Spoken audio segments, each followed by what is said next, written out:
DJA TV.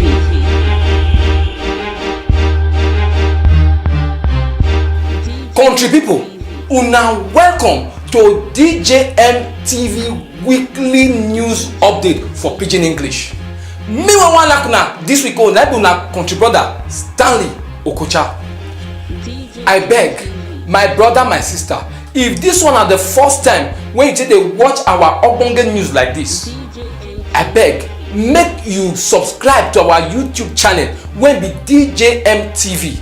Make you click on the notification bell so that you go continue dey receive hot ogbonge news like this.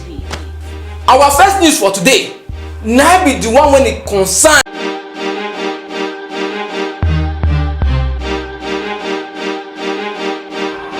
DJA TV.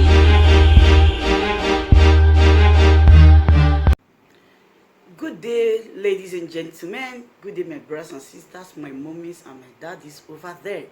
Is your sister again, your doctor, your friend, your girl, Anointed Lady TV. Please, if today is your first time of coming across my YouTube channel, please do subscribe for me. Subscribe and turn on the notification bell. So each time I upload any video, you will be notified. So in this my channel, I will be bringing up many things to you in which you will benefit from it. I do talk show, I do news, anything you want to talk about, I am into it. Please subscribe and turn on the notification bell. So each time I upload any video or each time I'm on live on YouTube, you will be notified. Thank you very much for always being there for me. Please do subscribe for me, and as you do so, God will richly bless you and meet your heart desire. Thank you very much. I love you all.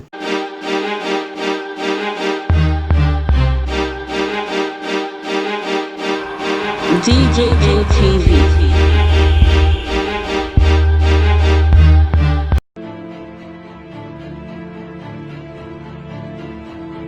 Godwin Nogegase Obaseki na a dough man wey do well for him own business for many years.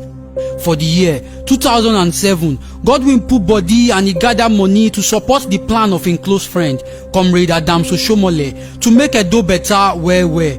Because he don't always get am for mind say one day he go work to better the lives of him people.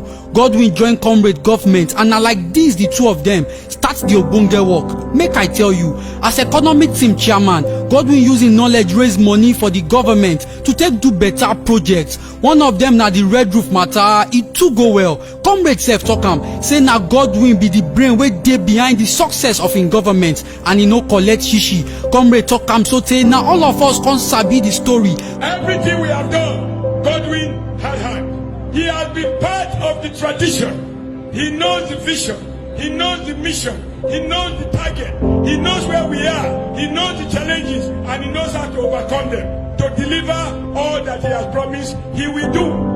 When Comrade government begin reach ending, e come clear say na only him friend Godwin be the kind person wey get the plan to continue the better work wey we don dey see. Na so Edo people vote for Godwin. As the man wey sabi, Godwin do well for him people. He carry Edo comot for the economy wahala wey dey the country.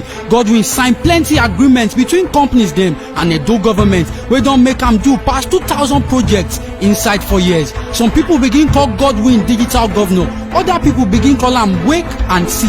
Wetin come be the wahala with an election for second tenure? Wait and see. As Godwin enter office, he see say money from local government no dey come as e suppose be, sake of say people wey no follow for government don dey collect tax from people wey get business, people wey wan build on top their land, market women, and even drivers dem. Some of the people wey dey collect this illegal money dey celebrate billions as tigers and lions when government sef never see the money spent. Na so Godwin say the yamayama don do. You can't say, okay, the reward for political participation, for patronage, is to now have non-state actors beginning to take over state resources. We have a situation when I took over. My local government, Oredo local government, the total internally generated revenues that accrued to Oredo local government as at December 2016 was under 10 million naira.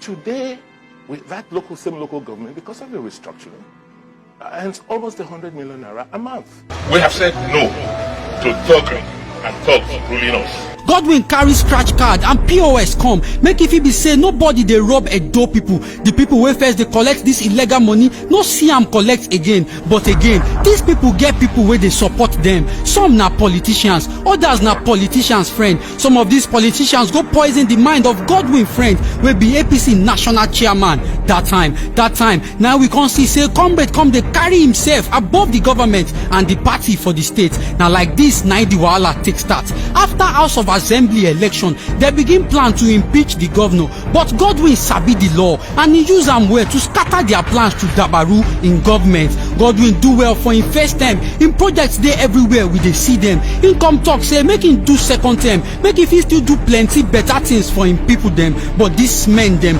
don't look am say for the election Godwin go beat them. Now show them start another plan to see say them no allow Godwin join the party election. These men them talk say Godwin will be your guy inside money matter no go school.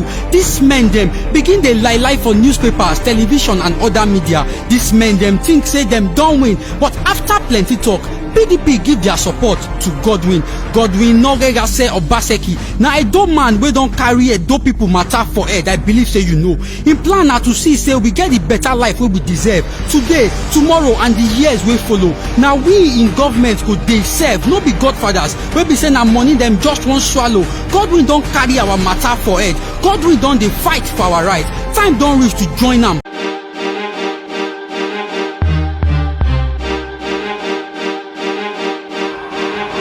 DJJTV.